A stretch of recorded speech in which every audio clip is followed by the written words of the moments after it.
The Consumer Electronics Show 2018 was held in Las Vegas this week. A bunch of cool stuff was shown off by dozens of tech companies, and a lot of it was related to gaming. So here are some of the coolest tech reveals we saw at CES 2018. CES 2018 ran all week this week from January the 9th to January the 12th. One of the first big gaming reveals of the week came from Nvidia, who showed off a new kind of PC gaming monitor. Big format gaming displays, or BFGD for short, are 65-inch PC monitors designed by Nvidia, Acer, Asus and HP to create the most immersive gaming experience possible. These displays will have a 4K resolution, OLED panel, HDR color and G-Sync capability, but most importantly they will have minimal input lag, so gaming should be smooth across the board. For now, there's been no price announced for these monitors, but with specs like this you can expect a price tag in the thousands. The only thing I want to point out is that BFGD, I genuinely thought the F meant f***ing big f***ing gaming display.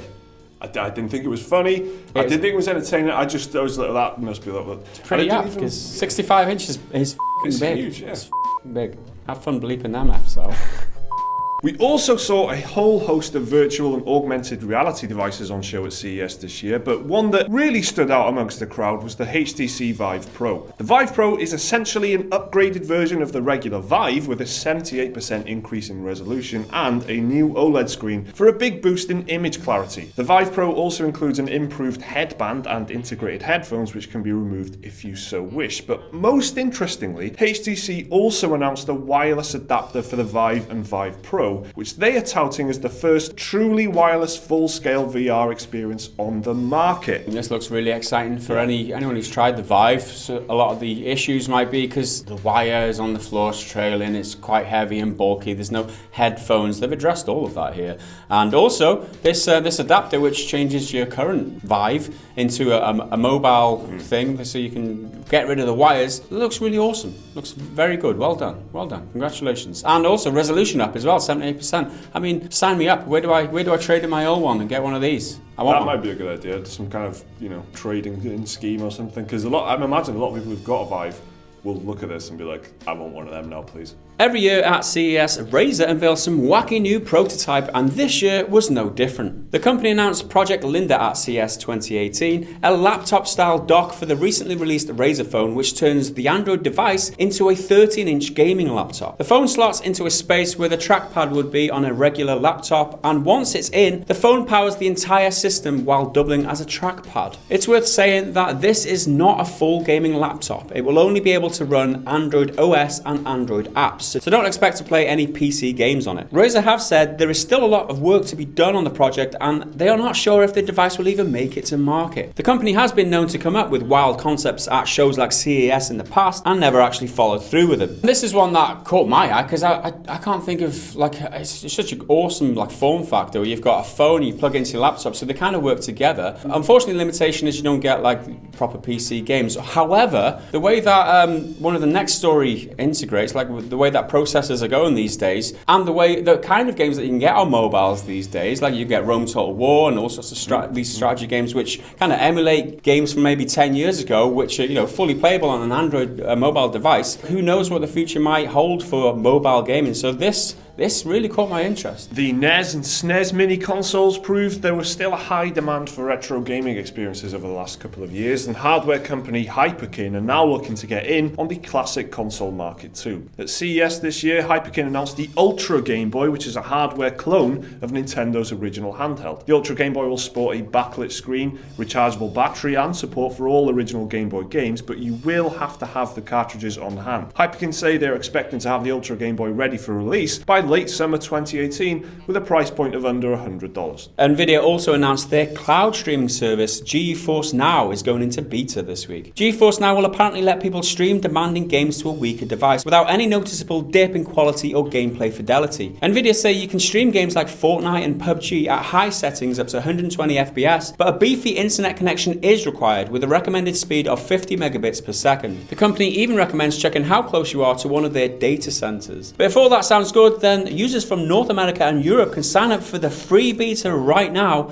if you feel like giving it a go. And after spending most of the week managing a PR disaster relating to security flaws in their processors, Intel announced their latest CPUs, which have the added bonus of a built-in AMD graphics chip. The chips, which Intel call Kaby Lake G, are meant to be used in laptops and small-form desktops, and Intel say these processors will offer better gaming performance than integrated graphics and some mid-tier graphics cards. To go along with the CPU announcement, Intel also announced their own small desktop PC with the catchy name NUC8i7HVK, which unbelievably wasn't already taken. The firm said consumers can expect these chips to make their way into laptops and desktops very soon. So this is what I mentioned earlier about the advances in processors, making these processors so good that they're better than some GPUs.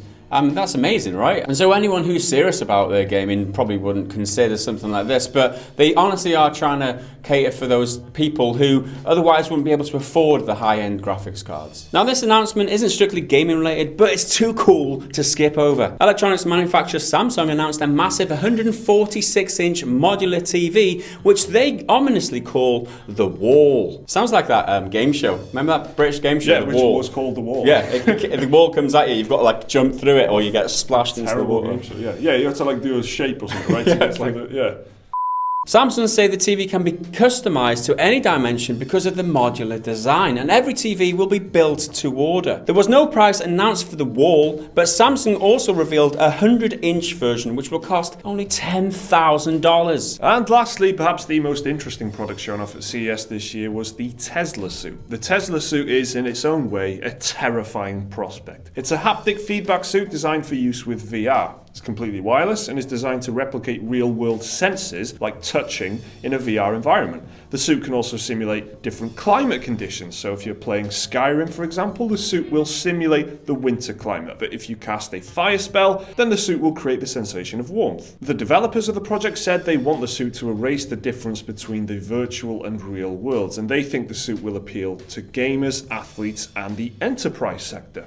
There is currently no release window for the Tesla suit, but you can sign up for the waitlist right now if you're interested in further info and the prospect of being locked inside a synthetic bodysuit getting shot to death by your Alexa. There's a BBC video on this. This isn't news, this has been around for a while, but they actually showed it off big style at CES. And the BBC did a report on it, and the reporter's just wearing it, and some guy's like on an iPad just torturing him, basically. And that's the thing. Obviously, gaming is one application for this, but torture is another application. Exactly. I mean, it's instant, It's easy to torture people on that thing. So there's that. Let's do some comments, eh? First up on our Did Everyone Overreact to Battlefront 2 video, Senile Gamer says, if by overreact you mean smashing my PS4 into oblivion and beating my neighbour's Doberman to death with my roommate's prosthetic leg, then yeah, I guess I did. Sorry, that wasn't the reaction I was expecting. However, I can imagine Battlefront 2 having that sort of impression on people. Disgusting. Battlefront 2 or? Okay. Oh. I wasn't sure then, but... maybe the Doberman was barking. Dogs never deserve it. The neighbour's dogs always deserve it. Your dogs, they're fine. They bark, they're fine. Neighbour's dogs bark, however, it's the worst. I'm right. I'm very angry at this guy's, fake story. He's a senile gamer. His name's Senile. Maybe it's true, Mike. Yeah, probably not the way. And commenting on our PS4 Pro is a marketing gimmick video, Tom D says, the guy on the right always looks constipated. You right? I don't really know what your constipation face is. Or this guy's I don't know what anyone's constipation face is, because I've never seen anyone in the state of constipation. You know what I mean? Well, this apparently. That's the problem with this. This is. Yeah, I guess so. If this guy is indeed right, so. Cheers for the comment. Say that to my constipation face, bro. Next up on the Star Citizen scandalous Crytek lawsuit video, Hector T.O. Salamanco says, nice analogy, normal height, handsome guy. Thanks. Clearly talking about me there. Don't remember what the analogy was. Gaz is below average height. How rude. That would be me. That was my... How would you to assume that it's you? My analogy. They don't know what average height is. Should we watch a video and figure out what the analogy is? Because it was definitely my analogy, dude. But it was banging my foot on the box and shouting at the wife is what it was, Mike. Right. So see, both of those compliments were in my direction. Thank you very much. And I am normal height. As hard as that is to tell on the screen with this giant. I am actually 5'7". And commenting on the PUBG loot boxes look a lot like gambling videos, Stan Knight says, "You got the number wrong. 0.001 is the FPS it runs at on the Xbox. It's 0.0000001% that you get anything useful. But the good news is, one of the loot crates contains the patch to make the game run." I don't really have a reaction to that, but I did find it funny. It was a good comment. It was. It was a good comment. Probably accurate, yeah. So there you go, those are our picks from CES 2018. Let us know what you thought was cool down in the comments below. Remember to like the video if you enjoyed it, and please do subscribe if you want to see more stuff like this every single day. There's another video right there which you can watch right now if you want, and a link to Patreon if you want to support the channel. See you next time.